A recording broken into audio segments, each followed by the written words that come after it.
since I was a small child, bandaging my teddies, I always wanted to be a nurse and work abroad. I'm not sure why, it was just something powerful inside me. But becoming a nurse was not easy. School was a nightmare for me. I was put into a lower class year and was unable to read or write until well in my teens. I was even bottom of that class and ended up in the reform class with all the other so-called dunces. It was only when I was in my 20s that my mother read about dyslexia in a woman's magazine, and we realised that that was what I probably had. I eventually managed to become a nurse by working hard at what I was good at, which is caring and compassion. Of course, to pass the exams I had to work twice as hard as anyone else, but I got there in the end. And by the time I was in my mid-20s, I found myself in war-torn Lebanon, working for the Red Cross. My second posting was to Ethiopia in 1984. I was in a very remote part, cut off by the political regime and the fighting in the area, and that's where I eventually met Michael Burke. The situation in Ethiopia has gone well beyond the stage at which words like tragedy and disaster have any meaning. The Red Cross have picked out 500 mothers and children out of the thousands and are treating them in an improvised shelter.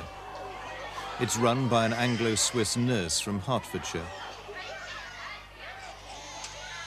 She has to choose who amongst the hundreds who camp outside should be let in, which babies will be saved. I had only limited supplies, and on selection days I always had to turn away hundreds of starving children, as we had insufficient food for everyone. In the days that followed, I knew that they would die from hunger, and somehow I felt responsible for their death.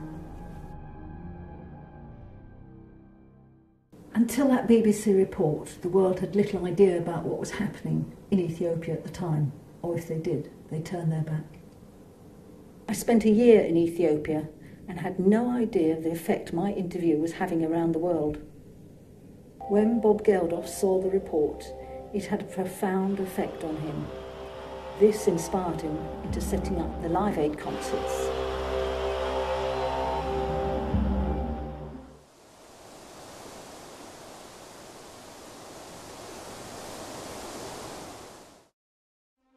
I've spent much of my life working in a variety of war zones as a nurse for the ICRC, which is the Swiss branch of the International Committee of the Red Cross.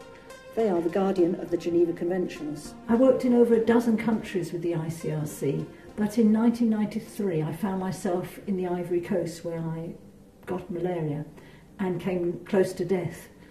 It meant that I couldn't work in a malarial zone again, and I found myself as a training officer in Geneva with the Red Cross. Ever since my first experience of working in a war zone, I knew that war was wrong. It comes at far too great a cost of human life. And I knew that there had to be an alternative. I looked to my Christian roots, but I found the idea of a deity deciding my fate terrifying, especially after all my experiences of seeing different religious factions involved in bitter conflict. I needed something I could use here and now.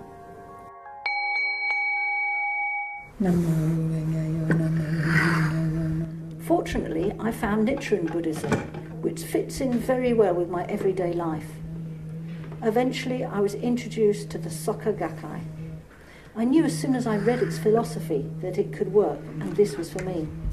It explained that we all have different life states within ourselves, and it is up to us to reveal our highest life state for peace and happiness in this lifetime. It taught that it is possible to create value out of every moment of life. I finally understood that I did not have to work on the front line to create value. In fact, I realised I had more influence by working at home in the UK rather than on the front line, where the wounded people, whose lives I saved, would go back out into the war again only to kill or be killed. In 2003, the BBC called and asked me to go back to Ethiopia to make a film with Michael Burke. Survival is a triumph of will, and nobody leaves unscathed.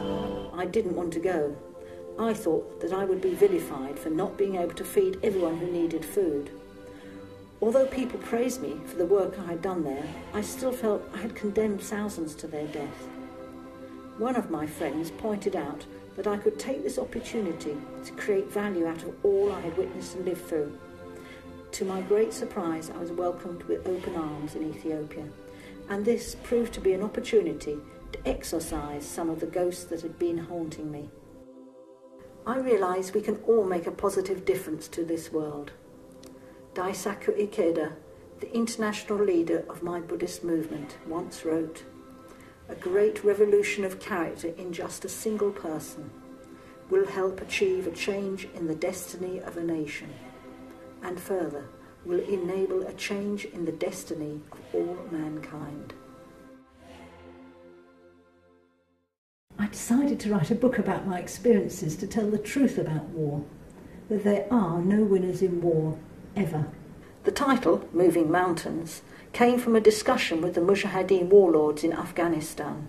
They asked me how I could make a difference to their war, and I reminded them of an old proverb, that there's nothing sweeter, softer or gentler than water, but water has the power to move mountains. In 2005, Claire received the Woman of the Year award, and in 2007 she was awarded the International Human Rights Nursing Award.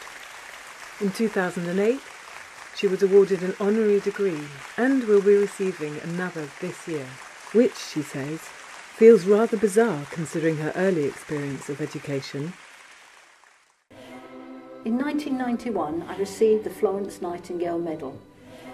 At the time I was working as a field nurse in Afghanistan, and the day I heard about my award, I had just returned from the Mujahideen front line collecting severely wounded people. To me, I was just doing a job that I enjoyed and was good at. Now much of my time is spent teaching and inspiring new nurses. I'm also lecturing all over the world, and the message that I convey is that we can all make a difference. If you think you're too small to make a difference, try sleeping in a room with a mosquito.